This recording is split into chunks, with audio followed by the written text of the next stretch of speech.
वसुदेवसुतं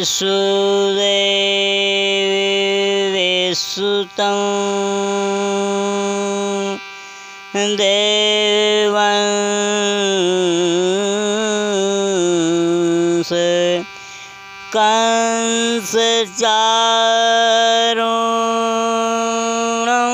कंसचारूणमदनं देवकी परमानन्दं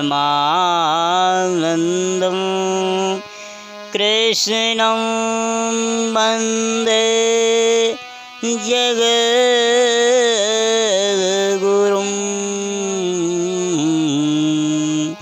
कृष्णं वन्दे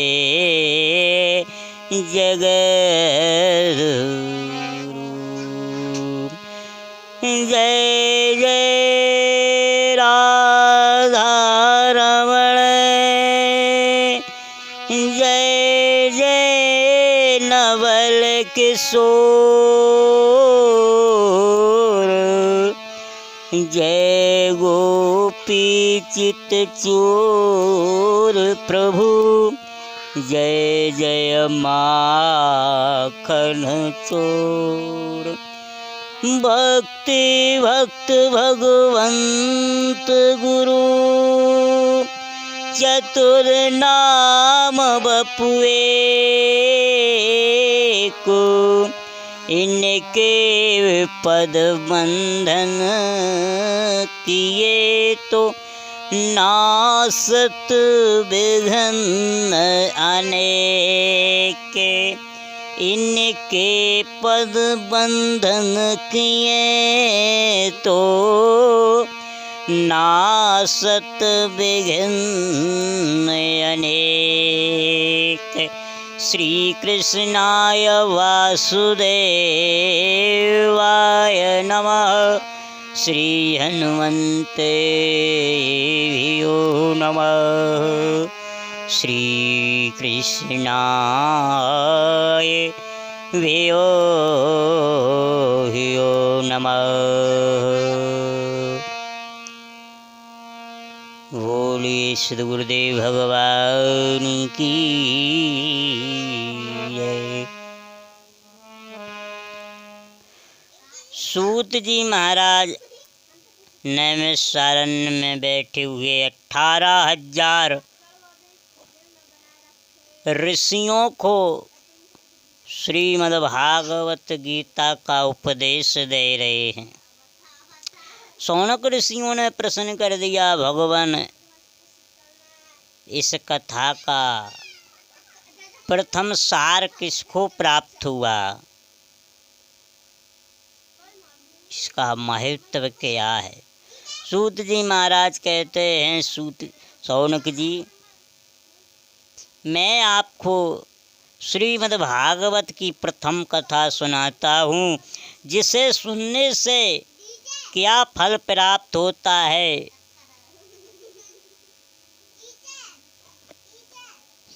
सूत जी महाराज कहते हैं, राजन सुनो मुनियों, दुर्भद्रा नामक नदी के तट पर एक आत्मदेव नामक ब्राह्मण था। कौन था? आत्मदेव नामक एक ब्राह्मण था। तन में धन में बल में शास्त्र वेदन को ज्ञान, ताको नाम आत्मदेव भयहु ब्राह्मण एक। धन में, गुणों में, वेद शास्त्रों में सब में निपुण थे महाराज। अच्छा देखो, एक यही ब्राह्मण है जो धनवान निकला। बाकी आप कोई भी ग्रंथ पढ़ लो, कोई ब्राह्मण धनवान नहीं निकल सकता।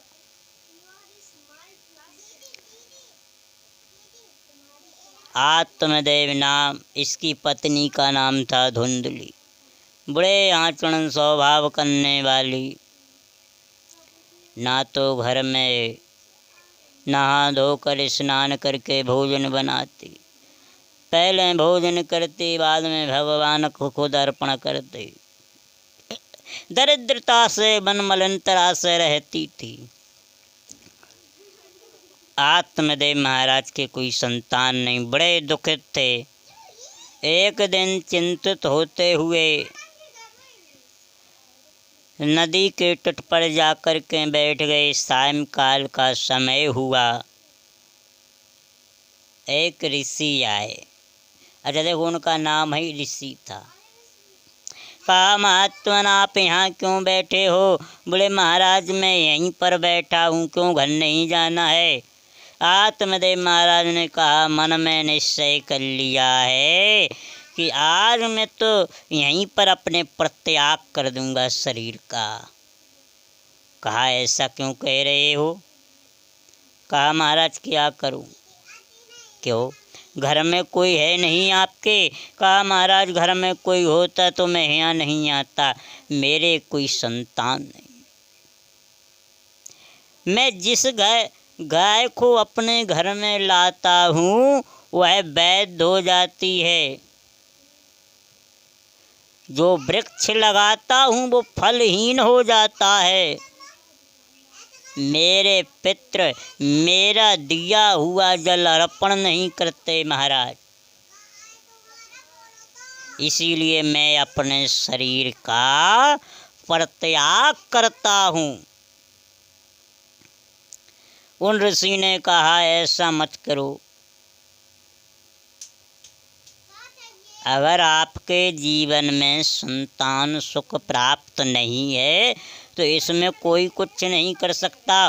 वो आपके जीवन की, आपके मस्तक की रेखाएं साफ बता रही हैं कि आपके जीवन में 7 जन्म तक कोई संतान प्राप्त नहीं है। आत्मदेव ने कहा, महाराज अगर ऐसी बात है तो फिर मेरे जीने का कोई अर्थ ही नहीं। इससे अच्छा तो है मैं मृत्यु को प्राप्त हो जाऊं। ऋषि ने कहा, बिना सुख के सुख चाहते हो कभी नहीं मिल सकता है। दुनिया में सुख कहाँ ढूंढते हो हैं? बिल खोदत खोदत चूहा मरे, बिल खोदत खोदत चूहा मरे, मौज करी सरभंगा ने, पानी सींचत सींचत माली मर्यो, पर मौज करी भौरंगा ने, सुख खोजत खोजत दुनिया मरे, पर मौज करी सतसंगान,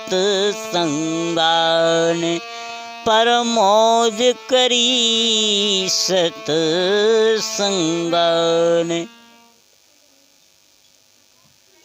चूहा होता इतना बिल खोदता है, लेकिन सर्प आकर के उसी के बिल में उसी को मार कर उसी के बिल में कब्जा कर लेता है।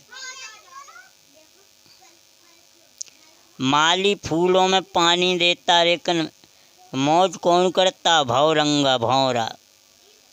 दुनिया खोज खोज के मर गई, सुख कहाँ है? पर मौज करी सत्संगान।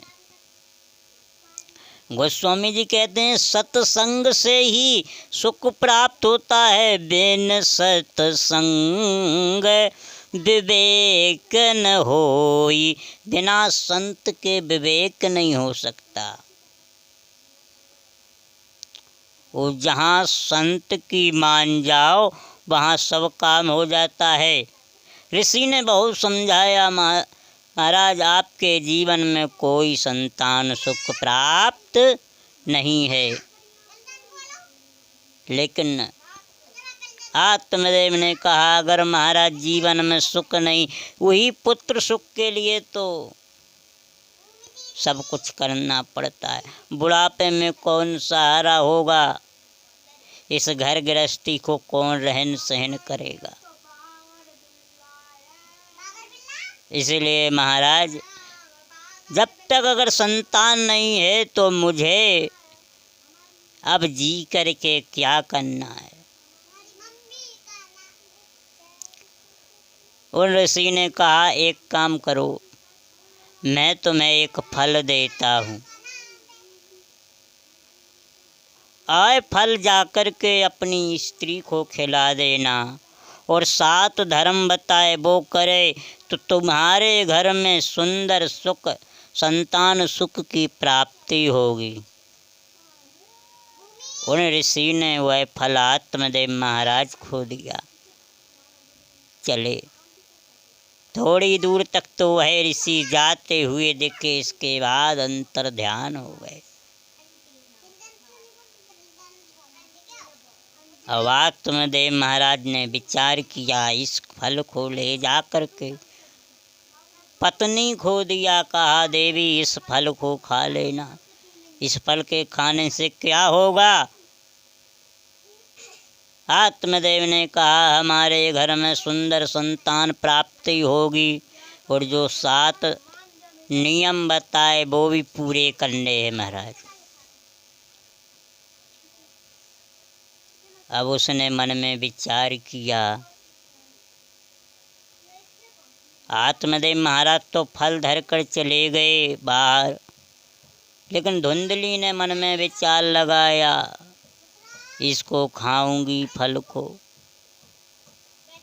पेट में बच्चा आएगा, पेट बड़ा होगा, बाहर निकलेंगी, शर्म लगेगी, घर में आग लग जाएगी, चोर डकैत आएंगे, भागने में दिक्कत होगी, और जैसे तैसे अगर पुत्र भी पैदा हो गया तो उसका लालन पालन बड़ा मुश्किल है, घिनापन सा लगेगा।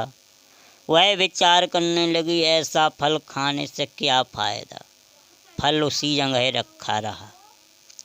मोहल्ला की 2-4 स्त्रियाँ आईं, कहा बहन क्या बात है। बोली मेरे पति कहीं से ये फल लेकर के आए हैं, इसके खाने से हमें संतान सुख की प्राप्ति होगी।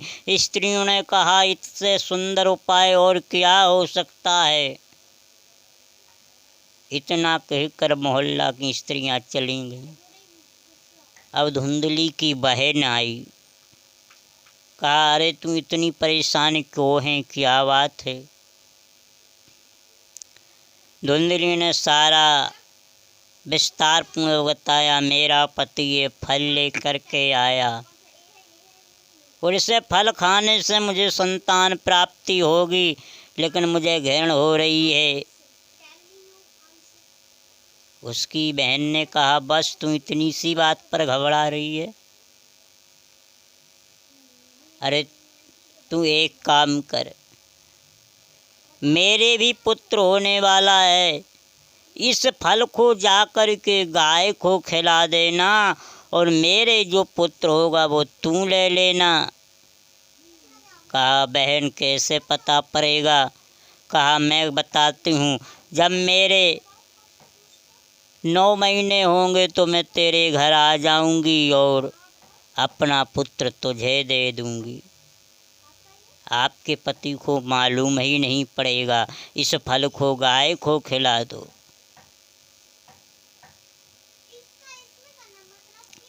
कुछ दिनों बाद उस बहन आई और घर में हल्ला मच गया कि आत्मदेव महाराज के पुत्र रत्न प्राप्ति हुई। आत्मदेव महाराज ने उसका नाम धुंधकारी रखा।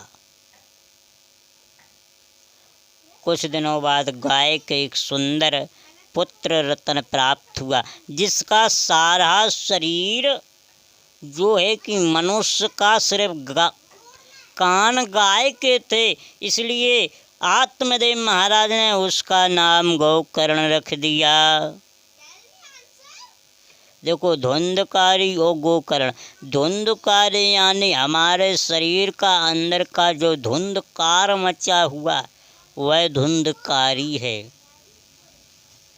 धुंधकार में कुछ नहीं दिखता, आप कितने भी सीधे चले जाओ। और गोकर्ण का मतलब जिसकी किरण से उजियारा फैले वह गोकर्ण होता है। वो धुंधकारी का तो अर्थ धुंध मचाए हुए है, जो घर में लड़ाई करावे वह धुंधकारी है। जिसके बुरे आचरण हो वही धुंधकारी है, यही धुंधकारियों का अत्याचार होता है।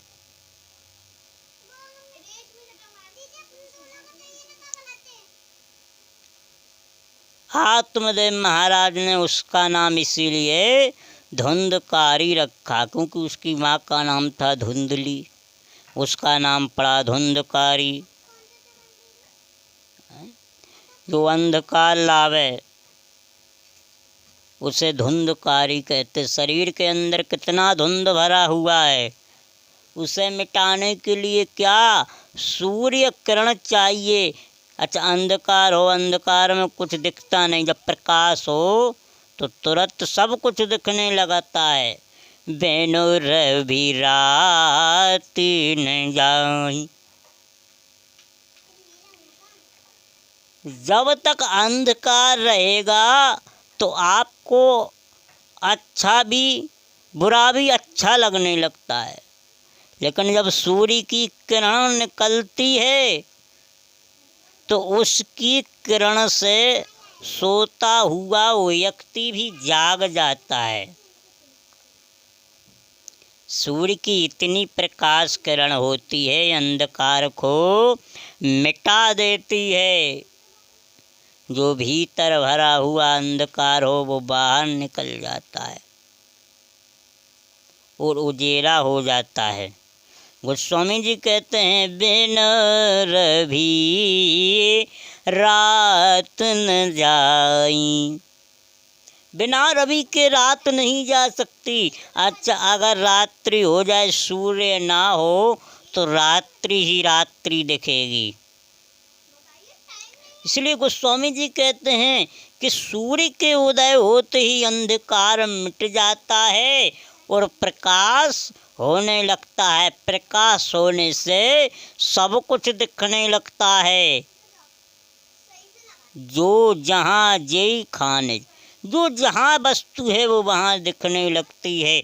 यही प्रकाश का नियम है। और अंधकार का नियम है कि आपके सामने धरी हुई चीज़ नहीं दिख सकती। यही अंधकार का नियम है। इसीलिए तो इसका नाम धुंधकारी पड़ा, क्योंकि अंदर से धुंध भरा हुआ है। और उसका नाम गोकर्ण पड़ा, क्योंकि वह गाय से जन्म लिया है जिसकी किरण प्रकाशदायक है, इसलिए उसका नाम गोकर्ण पड़ा।